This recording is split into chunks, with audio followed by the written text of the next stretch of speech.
Hello friends, ఈ రోజులలో office వర్క్లో కానీ ఇంట్లో వర్క్ వల్ల కానీ మహిళలు మరియు పురుషులు ఎవరైనా సరే అనేక రకాల స్ట్రెస్లకి అనేక రకాల టెన్షన్లకి గురవ్వడం జరుగుతుంది. కాబట్టి ఇలాంటి స్ట్రెస్ మరియు టెన్షన్లను పారద్రోలుకోవడానికి రోజు కనీసం అరగంట అయినా సరే మెడిటేషన్ చేయడం మంచిది. ఈ విధంగా రోజు మెడిటేషన్ చేయడం వలన మన యొక్క ఆత్మవిశ్వాసాన్ని పెంపొందించుకొని మనం దృఢంగా ఉండవచ్చు. ఈ విధంగా రోజు మెడిటేషన్ చేసినట్లయితే జ్ఞాపక శక్తి పెరుగుతుంది మరియు మన యొక్క ఓర్పు సహనం అనేది అధికంగా పెంపొందించుకొని మన యొక్క శరీరాన్ని దృఢంగా ఉంచుకోవడం జరుగుతుంది. మన మీద మనకు ఆత్మవిశ్వాసం పెరుగుతుంది. ఈ విధంగా మన మీద మనకు ఆత్మవిశ్వాసం పెరిగి మనం సరైన ఆలోచనలు సరైన పద్ధతిలో నిర్ణయించుకోవడం జరుగుతుంది.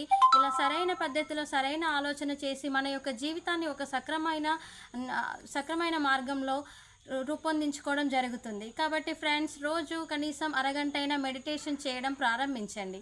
ఓకే ఫ్రెండ్స్, ఈ వీడియో కనుక మీకు నచ్చినట్లయితే లైక్ చేయండి, షేర్ చేయండి. మా యొక్క మనం యూట్యూబ్ ఛానల్ని సబ్స్క్రైబ్ చేయండి.